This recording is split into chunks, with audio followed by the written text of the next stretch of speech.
Assalamualaikum warahmatullahi wabarakatuh. Pada kesempatan kali ini kita akan belajar tema 8 Bumiku, subtema 1 perbedaan waktu dan pengaruhnya, muatan pelajaran bahasa Indonesia. Tujuan pembelajaran, siswa mampu memperkirakan informasi yang dapat diperoleh dari teks non-fiksi sebelum membaca, atau hanya berdasarkan membaca judulnya. Siswa mampu menyampaikan kemungkinan informasi yang diperoleh berdasarkan membaca judul teks non-fiksi. Memperkirakan informasi berdasarkan judul teks non-fiksi. Judul adalah kepala teks yang dapat menyiratkan isi teks. Teks non-fiksi adalah karangan yang dibuat atas dasar fakta atau hal yang benar-benar terjadi dalam kehidupan. Untuk memperkirakan informasi berdasarkan judul teks non-fiksi, maka bacalah judulnya dengan cermat dan temukan makna kata kunci dalam judul tersebut. Kata kunci pada judul adalah kata yang bisa menjadi penghubung ke bagian lain dari sebuah teks atau menerangkan inti dari informasi sebuah teks. Menemukan kata kunci dalam teks. Setelah memperkirakan informasi teks non-fiksi berdasarkan judulnya, selanjutnya bacalah keseluruhan isi teks tersebut untuk menentukan kesesuaian judul teks dengan informasi yang ada di dalamnya. Salah satu cara untuk memahami teks secara tepat adalah dengan menentukan kata kunci yang ada dalam setiap paragraf. Ingat, kata kunci adalah kata yang bisa menjadi penghubung ke bagian lain dari sebuah teks atau menerangkan inti sebuah informasi, baik itu pada judul, paragraf, maupun keseluruhan teks. Judul sebuah teks seharusnya mewakili informasi yang ada di dalam teks.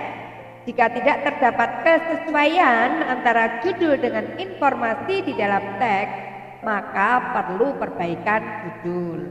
Cara mencari kata kunci pada sebuah paragraf yaitu 1. Carilah kata yang diulang-ulang beberapa kali. Biasanya kata yang diulang adalah kata kunci karena merupakan kata yang penting dan dibahas di dalam paragraf. Yang kedua, carilah kata kunci di dalam ide pokok paragraf yang merupakan kalimat yang utama di dalam sebuah paragraf. Yang ketiga, kata-katanya mendapat pengganti di kalimat lain. Biasanya kata tersebut diucapkan kembali tetapi diganti dengan kata lain dengan maksud agar dapat menghemat kata dan meyakinkan pembaca tentang keutamaan kata tersebut. Selanjutnya, menyusun naskah reportase. Reporter adalah orang yang bertugas meliput berita di lapangan dan melaporkannya kepada publik. Laporan dapat berbentuk tulisan untuk media cetak. Laporan juga dapat berbentuk lisan yang disampaikan melalui media elektronik seperti radio dan televisi. Sedangkan reportase adalah laporan kejadian berdasarkan pengamatan atau sumber tulisan. Naskah reportase disebut juga naskah berita. Langkah-langkah menyusun naskah reportase. 1. Menentukan tema yang bersifat faktual karena naskah reportase termasuk teks non-fiksi. 2. Mencari informasi yang sesuai dengan tema, baik dari pengamatan maupun sumber bacaan. Untuk mempermudah mencari informasi, siapkan pertanyaan sesuai tema dengan 5W plus 1H. What apa, who siapa, why mengapa, when kapan, where di mana, dan how bagaimana. 3. Menyusun informasi yang diperoleh menjadi naskah reportase dengan kalimat yang efektif, bahasa yang menarik, dan mudah dipahami. Selanjutnya, karangan non-fiksi. Karangan non-fiksi ialah karangan yang dibuat berdasarkan fakta, realita, atau peristiwa yang benar-benar terjadi.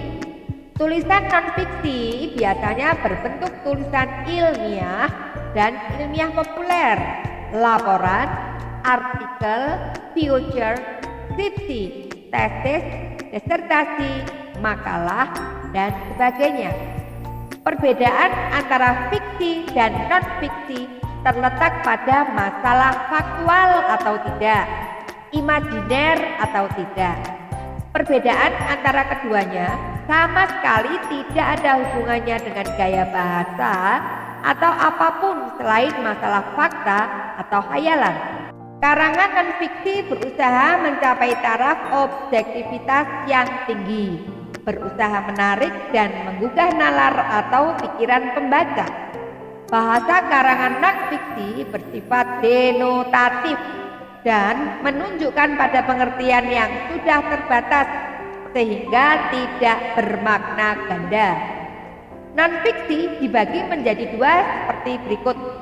1. Non-fiksi murni, berisi pengembangan berdasarkan data-data yang autentik.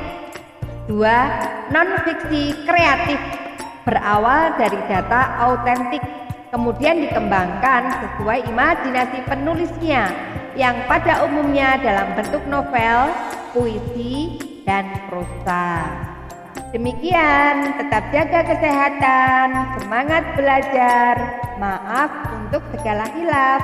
Terima kasih. Wassalamualaikum warahmatullahi wabarakatuh.